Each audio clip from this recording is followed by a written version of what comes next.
सुप्रभातम। आप सब अच्छे होंगे और अच्छे ढंग से आपकी पठन पाठन हो रही होगी। आइए पंचम कक्षा में आज हम सप्तदश पाठ आप सबको बताते हैं। इस पाठ का शीर्षक है एकः सूर्यः, जिसका अर्थ होता है एक ही सूर्य। संख्यावाची प्रयोग है। संख्यावाची समझते हैं आप? संख्यावाची क्या है? जैसे आप 1 2 3 4 पढ़ते हैं, उसी तरह से संस्कृत में भी संख्याओं का गणना है। तो आइए देखते हैं संख्यावाची प्रयोग को चित्र के साथ साथ। एकः सूर्यः, पुनः वदतु, बोलें आप। एकः सूर्यः, एक सूर्य। एकः चंद्रः, एक चंद्रमा। एकः छात्रः, एक छात्र। पुनः एकः सूर्यः, एक सूर्य। एकः चंद्रः, एक चंद्रमा। एकः छात्रः, एक छात्र। द्वौ हस्तौ, पुनः द्वौ हस्तौ। द्वौ हस्तौ का अर्थ है दो हाथ। द्वौ पादौ, पादौ। पुनः द्वौ पादौ, दो हमारे पैर हैं। उसके लिए संस्कृत क्या है? द्वौ पादौ। द्वौ छात्रौ, द्वौ छात्र का अर्थ है दो छात्र। पुनः द्वौ छात्रौ, दो छात्र। अभी आपने क्या क्या देखा? द्वौ हस्तौ, दो हाथ। द्वौ पादौ, दो पैर। द्वौ छात्रौ, दो छात्र। अब आइए त्रयः, त्रयः का अर्थ होता है तीन। तीन के लिए देखिए चित्र के माध्यम से कैसे पुस्तक में दिखाया गया है, उसको देखते हुए उच्चारण मेरे साथ करें। त्रयः कालाः, तीन काल। पुनः बोलें, त्रयः कालाः। त्रयः कालाः का अर्थ है तीन काल। तीन काल आप जानते हो, वर्तमान काल, भूतकाल, भविष्यत काल। यही तीन काल हैं जो चित्र के माध्यम से आपको बताया गया है। अब अश्व का चित्र आप देख रहे हो, वहाँ लिखा है त्रयः अश्वाः। पुनः बोलें, त्रयः अश्वाः, तीन घोड़े। त्रयः अश्वाः का क्या अर्थ है? तीन घोड़े। त्रयः छात्राः, पुनः त्रयः छात्राः, तीन छात्र। चत्वारः, चत्वारः पादाः अश्वस्य। पुनः बोलें, चत्वारः पादाः अश्वस्य। चार पैर किसके होते हैं? अश्व के होते हैं। अश्व के कितने पैर होते हैं? चार पैर। चत्वारः वेदाः, पुनः चत्वारः वेदाः। वेद कितने होते हैं? चार। नाम भी जान लीजिए, ऋग्वेद, यजुर्वेद, सामवेद, अथर्ववेद। यही वेद चार होते हैं। चत्वारः छात्राः, चार छात्र। चत्वारः छात्राः, चार छात्र। पंच अंगुलयः, पुनः पंच अंगुलयः। आपके हाथ में 5 अंगुलियां हैं, उनके लिए संस्कृत है, 5 संख्या के लिए संस्कृत है पंच अंगुलयः। बोलें आप, पंच अंगुलयः।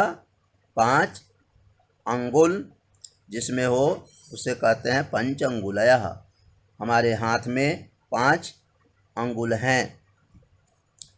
पंच पांडवाः, पुनः पंच पांडवाः। पांडवों की संख्या आप जानते हैं। महाभारत जब आप देख रहे होंगे तो देखे होंगे पांडव 5 भाई थे। उनका चित्र भी आपके पुस्तक में दिया हुआ है। पंच पांडवा, 5 पांडव। पंच छात्रा, पुनः पंच छात्रा, 5 छात्र।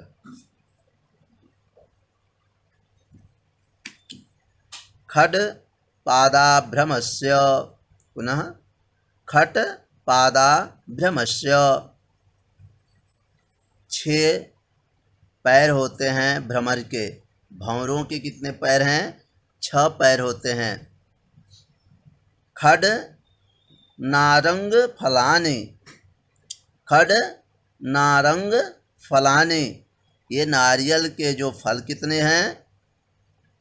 नारंगी के कितने फल हैं? 6 फल हैं ये। खड नारंग फलानि, 6 नारंगी के फल हैं। खड छात्रा, पुनः खड छात्रा, 6 छात्र हैं। सप्त मोदका, पुनः सप्त मोदका। कितने मोदक हैं? 7। कितने मोदक हैं? 7।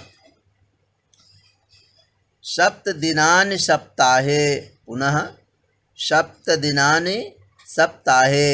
सप्ताह में कितने दिन होते हैं? 7 दिन होते हैं। कौन कौन से ये दिन हैं?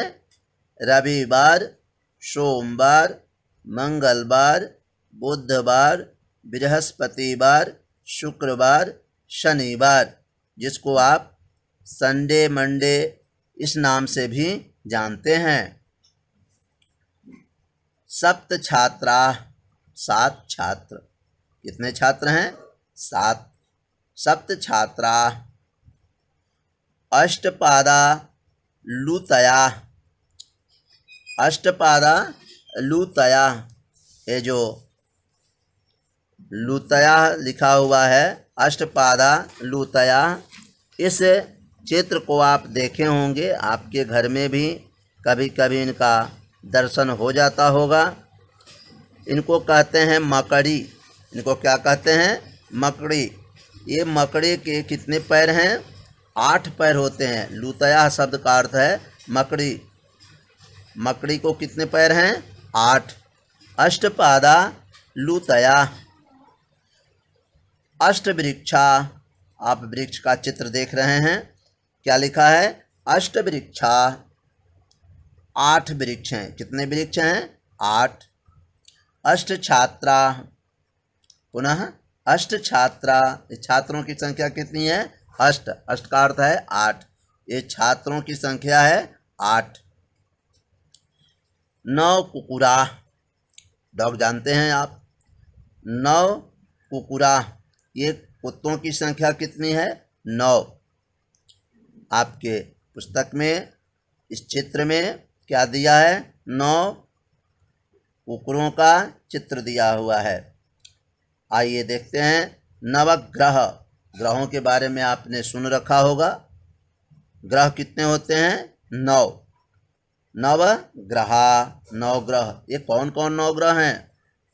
सबसे पहले हम कहाँ से शुरू करते हैं? बुध से। बुध, शुक्र, पृथ्वी, मंगल, बृहस्पति, शनि, वरुण, ये अरुण, वरुण और यम, ये जो 3 हैं ये अलग हैं। ये भारतीय नवग्रह मंडल में नहीं हैं, लेकिन दुनिया के मंडलों में ये स्थिर हैं। यदि इन्हें हम ले लेते हैं तो हमारे ग्रहों की संख्या 12 हो जाएगी। लेकिन यहाँ क्या लिखा है? नवग्रह। तो नवग्रह में इतने ही ग्रह हैं: शनि, बुध, शुक्र, पृथ्वी, मंगल और बृहस्पति। तो इस तरह से ये 9 ग्रह हैं भारतीय हिसाब से। यहाँ देखो लिखा हुआ है नवग्रह भारतीय ज्योतिषानुसार सूर्य, चंद्रमा, मंगल, बुध, गुरु, शुक्र, शनि, राहु, केतु, ये ही 9 ग्रह हैं। लेकिन आपके चित्र में जो दिए हुए हैं वो अवर भी 2-3 बढ़ा करके दिया हुआ है। नव छात्रा, छात्र कितने हैं? 9 हैं। नव छात्रा, 9 छात्र हैं।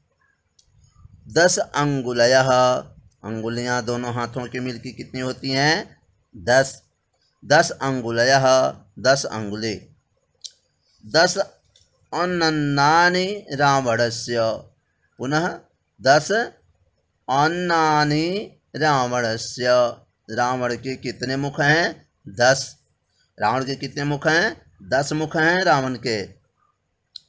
10 छात्रा, छात्र कितने हैं? 10। 10 छात्रः, 10 छात्र हैं। उसके बाद आप शब्दार्थ को देखेंगे। शब्दार्थ में सारे शब्दों का अर्थ लिखा हुआ है आपके पुस्तक में। उच्चारण के लिए आइए एक बार उच्चारण करते हैं। एकः, एकः माने एक। द्वौ, द्वौ मतलब 2। त्रयः, 3। चत्वारः, 4। पंच, 5। षष्ठ, 6। सप्तम, 7। अष्टम, 8। नवम, नव या नवम का अर्थ है 9। 10 का अर्थ है 10। तो इस तरह से आप 1 से लेकर 10 तक के संख्याओं को संस्कृत में जान गए। आप उसे अपने अभ्यास पुस्तिका में हिंदी में, अंग्रेजी में, संस्कृत में, तीनों में लिख लेंगे।